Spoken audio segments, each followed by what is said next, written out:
it's gonna take very long for her to do the announcement. Can we do the team first?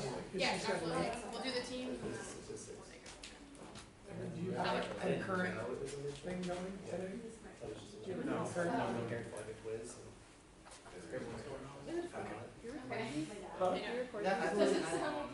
I was just towards that because like I made last week. It's on Moodle. I was like, oh, like just another quiz and I'll get coffee. I gotta make this one. I was only 10 minutes late, so I was like, I'll do it. Yeah, that's fine. So I did all that and then I came in and everyone was just like head down, super quiet. But there was a lot more questions. The quiz are like 20. Yeah. Yeah. Yeah.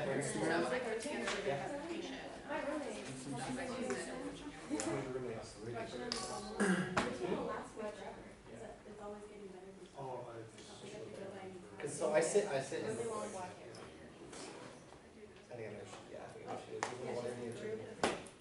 So, another year. Are you gonna go to this? Yeah. So after the meeting? But I have that.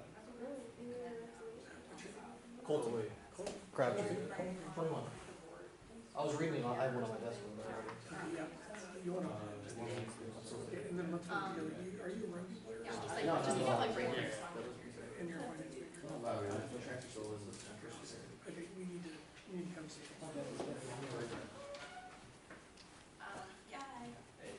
Big, right? Hi, well done. Be sure to sign in on that computer right over there. Really? Nope. No, you're good. Almost there. It's been a long week. Yeah, I made that.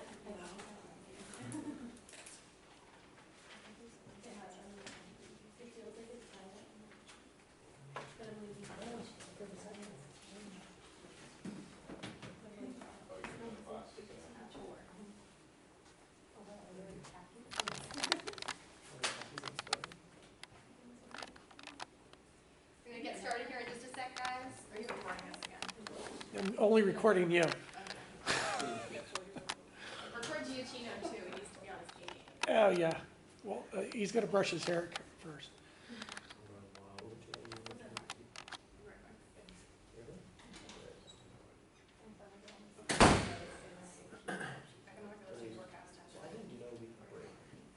Are you on campus tomorrow? No, Thursday, Friday. On Friday? Oh, no. Next Monday. Next Monday? Beautiful. I'll come into your office hours in the Yeah, morning. they're between Okay. 7 and 11. Today, like I don't have somebody what's Friday either. Did you get my thing? This? Yeah. Wait, so which one's a Give me that one. Yeah, no, it sucks. It would start me like, cause I actually wanted to change stuff. I just went for trade. But I really, I counted it on so These are the instructions. 8, 9:45, 9:45, 11, 20, 11:30 to 1:05, 1:15, 2:15. No, I was in that before. I had 10 minutes of each class. No. I was 10 minutes of each class. So if I go to print something out. I saw it.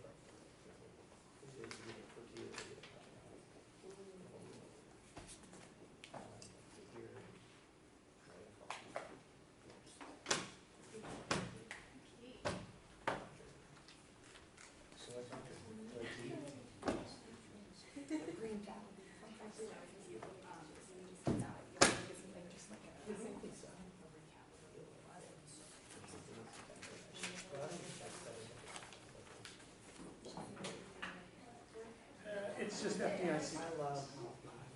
It's just FDIC. It's just that yeah. Yeah, it's not Northwestern.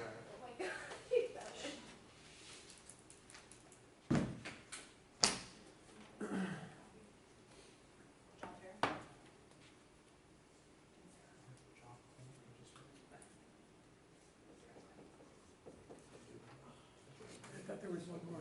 When's Northwestern? That's on the, yeah, Northwestern's. So, I sent actually an email this morning with the updated dates. Okay. We'll talk about it next week. What Well, Albert's got it too, so he checks his email.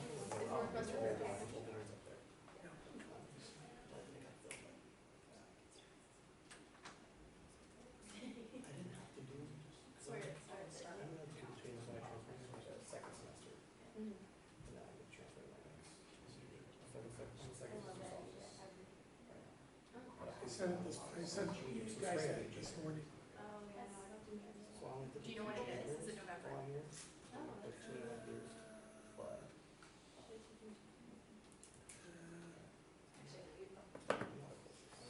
It's not November.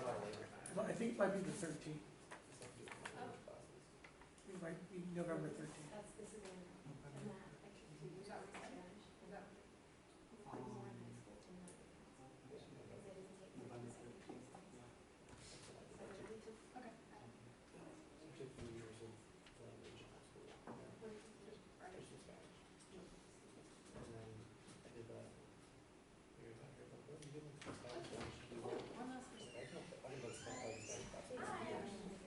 It's no less for you.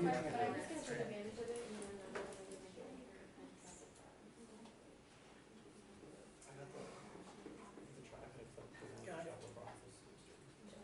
Perfect. Thank you. Yes, ma'am. All right, guys, we're gonna get started here. Thank you all so much for coming today. For those of you who don't know, my name is Allie Henry, and I'm the president of the Finance Club. I have a double major at St. Mary's in Economics and Business Analytics, and this is my vice president, Albert. Hello, my name is Albert. I'm a sophomore here. I am majoring in finance and analytics. And just to have you introduced to our other executive members, because I realize we've never done a formal introduction of them, we also have Jasmine and Wes. So Jasmine and Wes, you want to introduce yourselves real quick? Your year and your major? Yeah, I'm Jasmine. I'm a senior here at St. Mary's and I'm majoring in finance. I'm Wes. I'm a senior here at St. Mary's as well, and I'm majoring in finance with an econ minor. We all go to St. Mary's. Okay, so just a quick agenda for what we're going to be doing today. We're going to be announcing the CFA Challenge teams. Then we're going to get an update about the investment group from Giacchino. And then lastly, we're going to go over some economic real estate forecast prep. You all know that our economic real estate forecast is happening next Wednesday, 5 to 7:30 in the Soda Center. Just to give you a quick overview of what our calendar is looking like right now, the next event that we have is that economic real estate forecast next Wednesday. We will not have a meeting that Wednesday, but we hope to see you all at the event. This is a big deal. Dress business formal, look good, be ready. Our next meeting is the following Wednesday. The FDIC is visiting. That is a government agency that deals with insurance, and they have many internships and job opportunities open to students. So we're having a recruiter come from campus if you're interested in those jobs. Excellent jobs, really great opportunity to network there. That's the They following actually Wednesday. regulate the banking industry. Banking industry as well, absolutely. And then 10/13, the following Wednesday, we have a recruiter from Northwestern Mutual visiting us. 11/20, we have a job clinic. Our plan for the job clinic, we all just want to come together during community time, get onto Handshake and start applying to jobs, looking at everyone's resumes. I want people filling all of these seats, all of their computers out, ready to go. We're going to be looking at your resumes, your cover letters, and we'll be helping you apply to those jobs if you have any questions or concerns, help you figure out what is an entry-level position and what isn't. I know that's something that I struggled with because I'm like, this sounds like a great job, and I realized they're not interested in undergraduates. So that's what this job clinic is really all about, and that will be happening on November 20th. And then our last event of the semester will be Pensera Recruiter coming on December 4th. Pensera is an investment They do investment banking, they do global trading, they sell financial services, they build financial products, they're building up their technology group, and currently they have they're always looking for an intern, and I'm actually going to be meeting with the recruiter next Monday in the morning. And right now, just to give you an idea of the positions that they're looking at, they have a global trading position open. Right now, the person will work until like I don't know, 8 at night until like 5 or 6 in the morning. Trading basically global, their global platform, trading equities and other securities on a global basis at night. And then they also have a sales position open. I do that trading position in a second. I mean, And Pensera is a really great company to work for. It's a big deal that we got them to come to campus.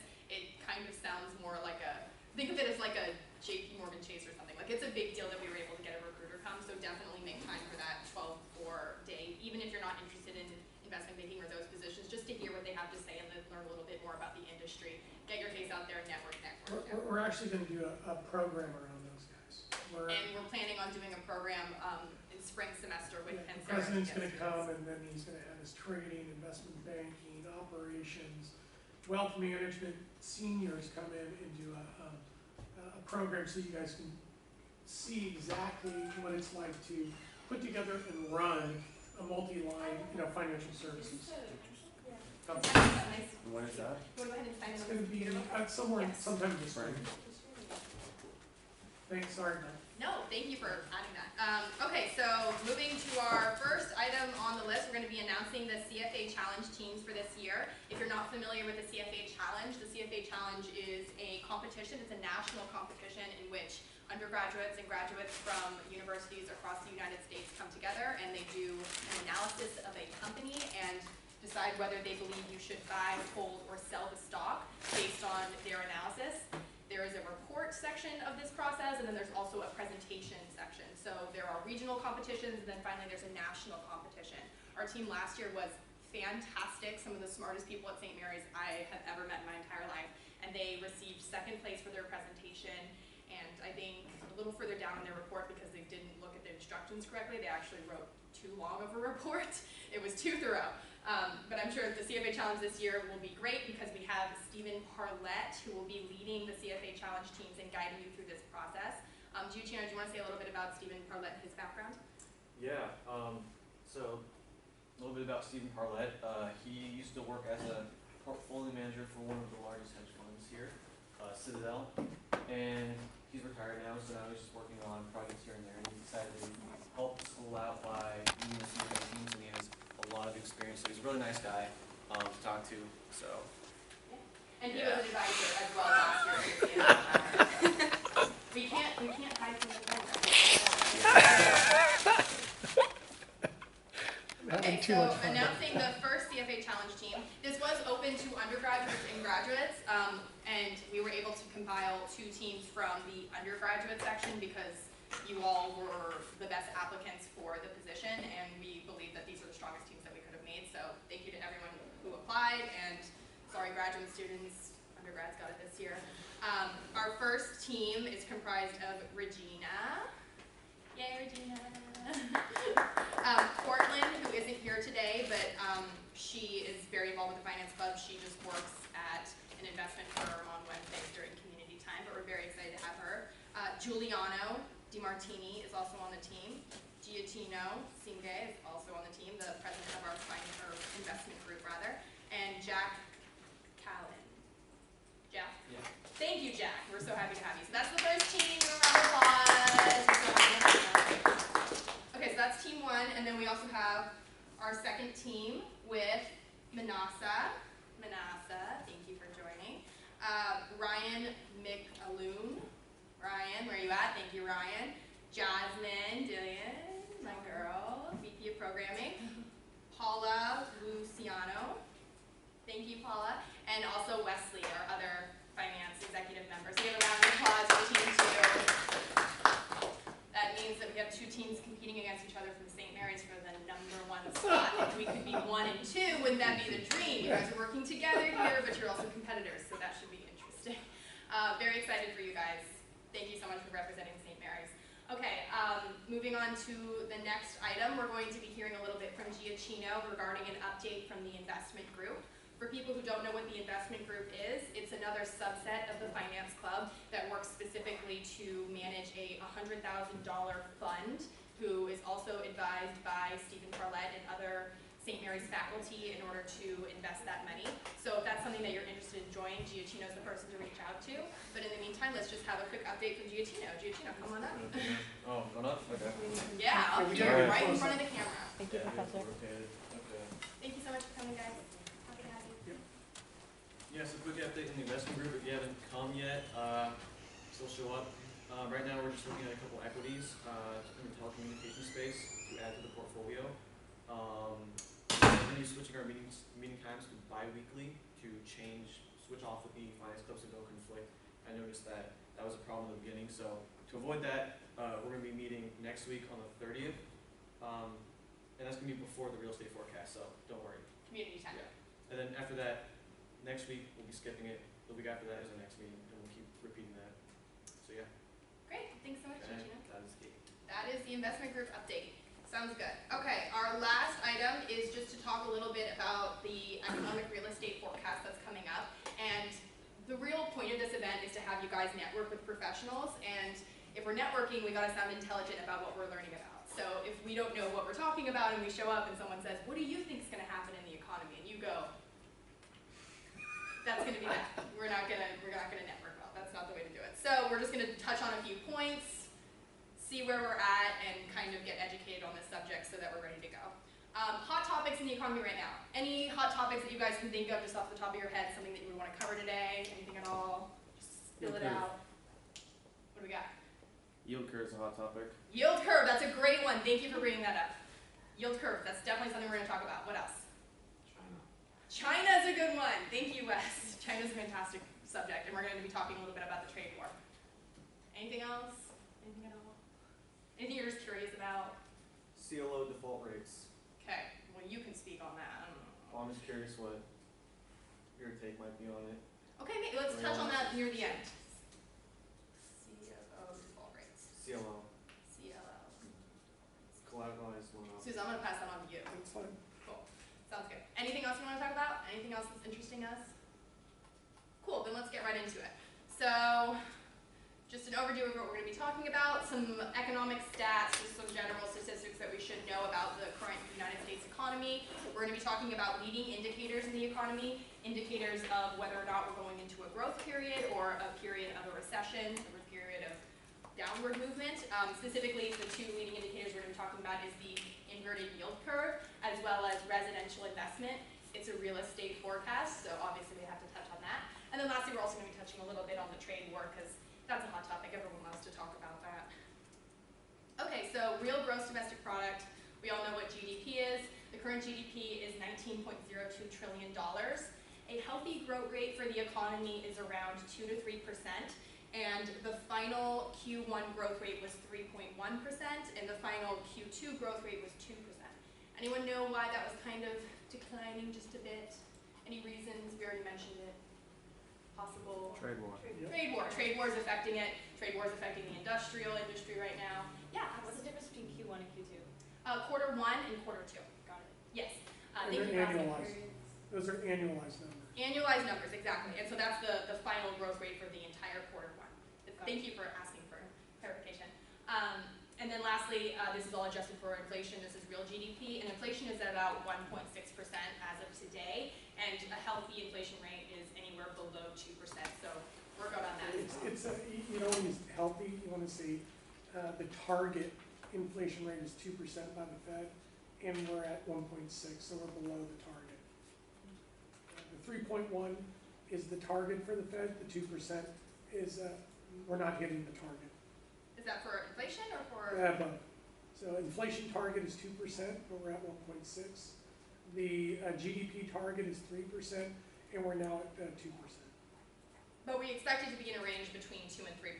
That's what's healthy for the economy. It's going to move up and down.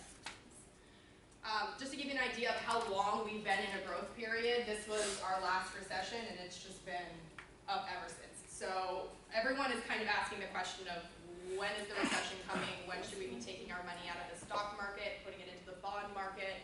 What should we be doing? And there's a few factors we're going to look at. But first, let's also just touch on unemployment really quickly. One of our speakers will be speaking on the labor market and their belief about where it's headed. Currently, the employment rate is 3.5% as of September, and that is an all-time low since 1969. So that sounds really good. And if we're looking at that just alone, it sounds like the economy is in a good place. Did you have anything to add? Yeah, the underemployment is twice the unemployment rate. And you have to remember that when people stop looking for employment, they roll off the unemployment roll. So the unemployment rate, even though it's at a historical low, underestimates the true unemployment rate and the underemployment rate, because you may be working in a job that is under your skill Right. level. But underemployment, does that take into account like retirement or like if you just. It's just, it's people that are working in jobs below their skill levels. Below their skill level So if or I'm a not working as PhD, much as you they know, would like to be. astrophysicist, Right. and I'm not employed at a university or in a, you know, an aerospace industry, and I'm driving cabs in New York, Right. I'm underemployed. Got it. So the underemployment rate is a lot higher. The other is labor participation rates. Okay, labor participation rates peaked at 73% in like the 70s and 80s. We're now at 63%.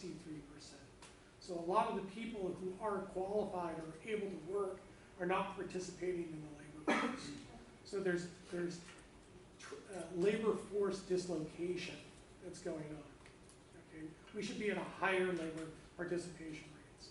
And the people who are outside the labor force are minorities, minority women, and men between the ages of 45 and 55 years old, or 45 and 65 years old. So there's age discrimination and there's racial and gender discrimination that is keeping the participation rates extremely low. And we're super excited to hear more about the labor market during Jack that. Rasmus is an expert in that area.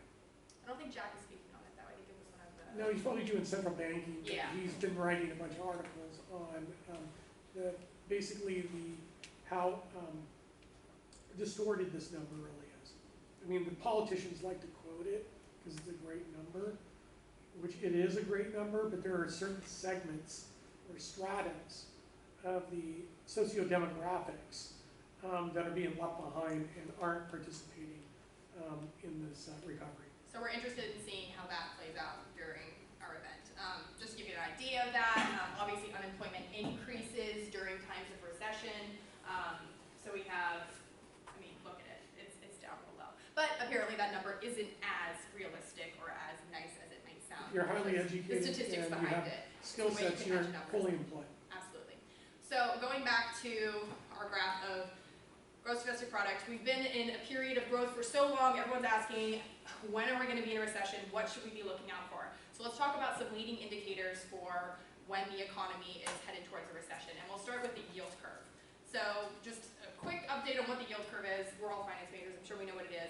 But yield curve plots interest rates on bonds with various maturity dates. And normally we would expect a short-term bond to have a lower yield because there's less risk. It's short-term, you'll be getting your money back quicker. Long-term bonds normally have a higher yield since they have greater risk. You have to invest your money and wait a longer period in order to get that back.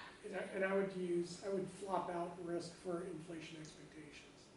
So lower inflation That too. expectations.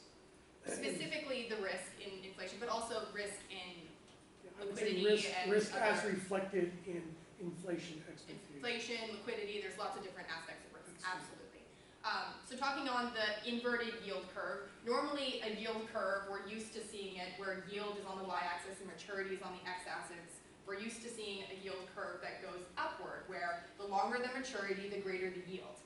Now we're having an inverted yield curve, and everyone loves to talk about this topic because it's very crazy and very exciting. The fact that right now it's an inverted yield curve and maturity brings a lower yield. And the reason that this is happening and the reason that this is a leading indicator for a recession is because when people expect a long-term bond to have less yield in the future, they want to secure that bond now. They want to buy it now when it still has a high yield. If they expect it to go down in the future, they expect a recession to be coming. So they're buying them now. And because everyone is buying them now, demand is really high for those bonds. And because demand is so high, we all know from economics, when demand is high, then prices get higher. Therefore, the yield for those bonds are going down because everyone wants a piece of them. So that is why short-term bonds are currently having a greater yield than long-term bonds. And that's definitely a topic that they'll be touching on during the economic real estate forecast, and something that we should all kind of have a basic understanding of. Even if they just kind of brush over it, I think it's important to understand. And from the research that I've seen is, once the curve inverts, the stock market peaks within 24 months, and we're in a recession within 24. It's pretty persistent. Right. And sometimes it doesn't even become inverted. Sometimes it just becomes like a flat line. Short-term bonds and long-term bonds have the exact same yield, which is actually more normal than than an inverted yield curve, but the fact that it's inverted is a huge indicator that a recession is in fact coming. Well, the real question is gonna be, is the Fed gonna start printing money, buying short-term bonds, driving up short-term bond prices and driving down interest rates to get the curve normal again and to stimulate the economy? The next question is gonna be, if we go into a recession, since interest rates are so low, will the Fed drive the yield curve negative? Or we will be yielding negative interest rates? Because there's currently about 16 trillion of negative interest rate bonds currently in the global bond market. That's the next big question. Is will Lots the of Fed questions. drive the yield curve negative? Absolutely. Wes, you had something to say? I was just wondering if we had an approximate date for the yield curve inversion. It's already inverted. September. Started inverting over, It's depending on what yield curve you used, it started inverting in April 2018 and then went really inverted based on US standard definitions of the yield curve inversion about a month or two ago. So is that why people are expecting the housing market to crash within the next year? They're not expecting it to crash, but it'll slow. I mean, Yeah. the only way a housing market will crash or anything will crash is if you have systematic dislocation in the capital markets or in the financial institutions. So the next recession or financial crisis will not come from the banking industry, because that was already bailed out and those guys are in fairly healthy shape. Where it'll come from is sovereign bond defaults on a global basis, because all the emerging markets have levered up their physical balance sheets to try to stimulate their economies. And when they fall into a recession, they don't have enough money to tax revenues to pay off the coupons and the principals that are coming due on their sovereign bonds, so they default. And a lot of those bonds are being held on their bank's balance sheets. And when those bonds start to be written down, it wipes out the capital on the right side of the balance sheet and causes the banks to go insolvent and then runs on the bank. And then they run into a recession or a depression. So that's the logic. And thank you for bringing up real estate, because the next leading indicator we're going to be talking about is residential investment. So what is residential investment? We all know that GDP equals consumer spending plus investments plus government spending plus net exports. So specifically, we're looking at that investment section of GDP, and a subset of that is private residential investment. And this represents expenditures on private residential structures and equipment owned by landlords and rented to tenants. The reason this is a leading indicator of a recession is because if people are investing less, if firms are investing less, then that means they're uncertain about what's happening in the economy. They want to hold on to their money. Who wants to build an office building if there's no one to rent out the office building? And this is the reason why it's such a great leading indicator for where the economy is heading. And if we look at a graph from the Federal Reserve of Economic Data here, this is real private fixed investment in billions of change 2012 US dollars. And we see that it's been on the up and up for quite some time until around 2018, and it's been on a steady, slow decline ever since then. And so many top economists are pointing to residential investment as an indicator that a recession is in fact coming, because firms are a little uncertain about the future. Home price appreciation rates have also started to decelerate and have actually started to fall in some markets. Nice addition there. So we already talked about uncertainty. What other things are causing uncertainty? We already talked about it. I'm going to say it again. What's causing uncertainty? Why are firms nervous? What's going on that's kind of battle-like? Trade war. Yes, the trade war is causing so much uncertainty. So let's talk a little bit about the trade war. Just to give us an idea of how important and big of a deal this is, the United States is the largest importer in the world, and China is the largest exporter in the world. So we both, as two countries, have a huge impact not only on our own economies when we do these things, but the entire world economy. Currently, there's been a lot of back and forth between President Trump and the Chinese leadership, but it's been on and off, adding tariffs, taking away tariffs, but as of today, there are US tariffs on $550 billion worth of Chinese products, and China responded by placing tariffs of $185 billion worth of US goods. This is obviously causing very widespread uncertainty, not only in the United States, but in other countries across the entire business community. And specifically, one area where it's really hurt the United there is now a 25% tariff on all steel imports into the United States. And if steel costs more, then all products cost more, and firms become nervous. They have to start raising prices, cutting costs, finding other ways of profit generating. The latest update, just so that you know what the latest is, because there's so much to say. As of October 1st, President Trump and the Chinese leadership have started an agreement, and in phase 1, China will be purchasing $40 to $50 billion worth of U.S. agricultural products annually. They will be strengthening intellectual property provisions. What is intellectual property provisions? Does anyone know what that's in reference to? Intellectual property. What do we think of when we think of intellectual property? What is China famous for? Fake Gucci. Right? So China is famous for taking American patents and American brands and knocking them off and not respecting the U.S. patent laws. And obviously that's a huge impact on not only our small businesses, but all of our businesses in the United States. So they have agreed to strengthen their intellectual property provisions and issue new guidelines on how it manages its currency.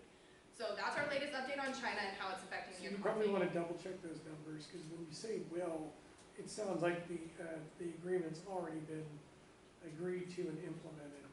It has been agreed to as of October 1st, 2019. I would double check that, Okay. because I don't know if it's been implemented. I don't know if the Chinese have actually backed out of the agricultural purchases. This was the agreement as of October 1st, so I'm not sure if it's been signed on, but Yeah, I would double check, because they're still in negotiations right now. And I don't think the deal's been signed. perhaps the deal has not been signed. I mean, this is probably the phase 1 starting point for negotiations. So the important thing about this is that it gives us an idea of what the U.S. is looking for and what China is looking for. President Trump is very angry about the intellectual property rights problem, as well as the fact that there's a huge trade deficit between the United States and China. And so this is part of the agreement in order to try to fix those things. Whether that's signed upon or not, this is just to give you an idea of these things. You probably want to also look at manufacturing diffusion indexes. If you look at the manufacturing diffusion index, it's basically, if the index is above 50%, then the manufacturing sector is expanding. If it's below 50, it's contracting. If you look at the diffusion indexes on manufacturing, it's declining very rapidly below 50. So the manufacturing sector is contracting rapidly in the United States. And Germany has already reported 2 consecutive quarters of negative GDP, which technically puts them into a recession. And they're very export oriented too. And if you look at all the other emerging markets, they're all getting hammered right now, because the dislocation of the supply chains on a global basis have now been disrupted. So it's a self-inflicted wound, unfortunately. And it's not easy to negotiate trade policy. So if all these markets are getting hammered, like, is anybody thriving? Or is it just like globally everyone's getting messed up right now? On a global basis, we're probably the healthiest economy. And we're still going down? We're actually we're slowing. We're affected slowing. a lot We're not in less than recessions. other Yeah. countries. Other emerging markets, like Brazil's in a recession, Argentina, Germany. You might as well throw in, Italy, Spain, are probably there. Already in a recession? Or? What? They're already in But this is also Or impacting decelerating very Europe and other rapidly. countries greater than it's hurting the United States. Exactly. Because they all export. Because we have a we stronger consumer-based economy than other countries.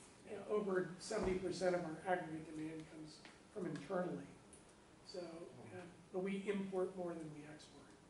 But countries that depend Other more on countries export exports more than are they struggling. import, because they don't have domestic demand. So they have to export. So if they can't export, because of the disrupted supply chains, and if they can't export because China is a link to the global supply chains. Yeah. If China goes down, Germany goes down, everybody goes down. So the export markets, their export markets are import markets. Their export markets have been disrupted way more than China's has. They're being affected more than China is being affected. China can weather it because they have $3 trillion in basically foreign currency reserves. They can stimulate their economy, but other countries They can't afford to can't. do that. It's true, they did stimulate their economy by doubling their government spending or government hiring to build new roads and infrastructure in order to account for the they've lowered interest rates and increased reserves, lowered the reserve requirements for that banking to stimulate the economy. So they're trying, but what's happened is the tariffs, since it would increase the cost of their goods, would dampen their exports due to the tariffs because of the higher prices. What they did was they devalued their currency in lockstep with the increases in the tariffs to offset the negative effect from tariffs. Yeah, Wes? But are we also dumping money into our economy as well? Didn't we just increase our budget deficit? Yeah, our Absolutely. budget deficits are running at around $1 trillion a year now. And the Federal Reserve now is basically, because of the repo market dislocation, is basically pumping about $60 billion a month to provide short-term liquidity, the first time since quantitative easing. They don't call it quantitative easing, but it's quantitative easing. That in itself tells you where we are in the business cycle. Because if the Fed is now implementing a quantitative easing light liquidity program, we're at the tail end of the business cycle, and probably in the early stages of a potential recession. And again, the United States and China are the least impacted by the trade war, surprisingly. It's these other smaller countries who don't have the same reserves, who can't stimulate their economy in other ways, that are really impacted most by what's So those are the ones happening. that are going to default on their bonds. Absolutely. Professor Sousa, did you want to ask, or did you want to answer Giacchino's great question about CLOs, the CLO? collateralized loan obligations, similar to the collateralized debt obligations. It became a huge market over the last, 7 years? Over the last 7 years. They've been around since the financial crisis, but they defaulted less because they were actively managed. The real reason was there just wasn't a lot of money in it.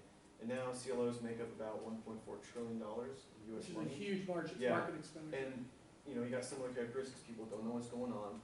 It's pooled money together in tranches. You got mezzanine tranches. And the credit terms are deteriorating because they're trying to sell more. And that's why we're at $1.4 trillion. So people are saying they're really safe again, and they're very hard to understand, and you won't understand it. So, So what'll probably happen is if we do go into another severe recession and there's another, financial crisis, maybe not a banking crisis, but a financial crisis.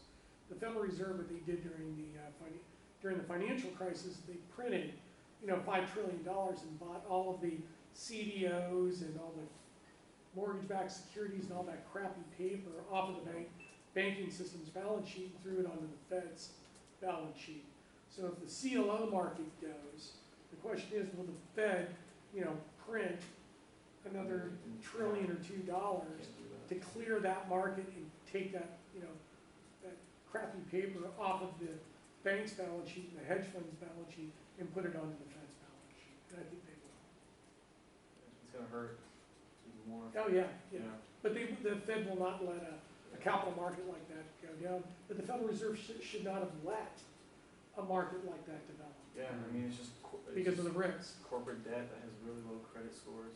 Yeah, so it's just another example of basically Wall Street criminal behavior to manufacture these financial products, to create these markets, to basically, churn a lot of profits in trading activity that then creates a market exposure that then could become systemic at some point to the real economy, and that's when the Federal Reserve will have to step in and cure the capital market failure associated with this type of perverse capital market. And by creating the market, what he's saying is creating the need. So by that it means when you're making capital so available to everyone, let's say that you want to buy a house and I want to buy a house and the house costs $1 million, but we both don't have $1 million. If we both have access to $1 million by this money market that's been created by these firms, then we're both competing for the same house, and suddenly the house is $1 million and neither one of us can afford it, but we both have access to capital, and that's what he means by creating the need for capital, creating a market. When, if we both didn't have access to that money, we both couldn't buy that house, and that house wouldn't be worth $1 million. It would be worth And you already know. $800,000. That makes more sense. When I heard things like create the market, I'm like, create the market? What does that mean? And it helps to kind of dig a little bit deeper. Did we have any other questions just based on the presentation or anything else that we heard on the news or something about the economy, other topics you want to talk about? or just general questions about the forecast. I will be speaking a little bit on who is going to be presenting, just so you guys have a little bit of background and maybe do some research on the companies. You'll also have access to the presentation that we had today. We'll be sending that out in an email. Make sure that you signed in, and that will be going out to everyone. Any other questions about that? Anything at all? And I would send an email to the speakers and ask them to provide you with the PowerPoint presentation. I have. Yes? Cool. Just to give you an idea of who the speakers are, we have one professor from St. Mary's, Jack Rasmus. He specializes in, what is it, central banking, I believe? Yeah, global monetary policy and central banking. And He's he's probably one of fantastic. the most fierce critics of global monetary policy out there. And he'll be closing He's our speaker event. And then we also have Colin Yasuchoki. Coach, you might want to call him and listen to his voice there. And Someone else can pronounce it. I'm understand how to Japanese, pronounce I his don't get name. it. That's embarrassing. Yasukochi. That's From good. CBRE. CBRE stands for, CB Richard Ellis. awesome. It's one of the largest global real estate companies in the world. I believe Colin will be speaking on office, residential, No Spending. residential, it's all commercial. or residential investment, I mean. He's not doing residential, he's doing commercial. I thought he was doing like office buildings. Yeah. Okay. That's what I meant from residential. No, office is commercial. Residential investment, the phrase includes like No, spending, okay. no, residential is single family housing. Economics and finance, we're different. Cushman and Wakefield, a big real estate firm, will have Robert Sammons speaking on that. We also have Heather Belfour from JLL, Jones Lang LaSalle. Yeah. And then lastly, our last speaker from Kidder Matthews is Nicole O'Keefe. She's a St. Mary's grad. Yeah, she'll be Great one of people to talk to. St. Mary's alumni are fantastic. They're always super open to talking to you. That's the way that I was able to secure my job, is by talking to St. Mary's alumni and meeting with them and sitting with them, and they spoke to their superiors about me, and that's huge. So definitely St. Mary's alumni, a good person to talk to.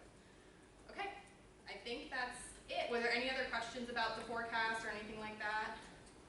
And we need everybody to come and then coach others to basically be matchmakers. That's true. Yeah, you guys, I Business see. professional? Yeah, because the problem is Business that professional, when we have these events, all of the students hang out by the food and the drink, or go sit down at a table, Just don't talk to the guy. and they don't talk to anybody. I And see then you I have the guys as professionals like over there. leaders in the finance club, and you guys are now super educated on the subject, so You're good definitely bring your friends and start conversations with people. Not only will we be having those 4 speakers, we have more, what's the Eventbrite registration looking like right now? 58. More than 58 real estate professionals coming to this event as well. People from like New York Life is coming. Yeah, Different the goal events is when you go to these things, any of these networking events, my goal is always to get 20 business cards. Yeah. 20's So like bring the your max. friends, 20's start the max. You conversations, can grab walk away someone with you know from class and say, 5, hey, you're let's go talk to that golden. person together about the inverted. From 5 to yield curve. 7? And like tell Yeah, people if in you your can- class, if like, you what can day get- is this?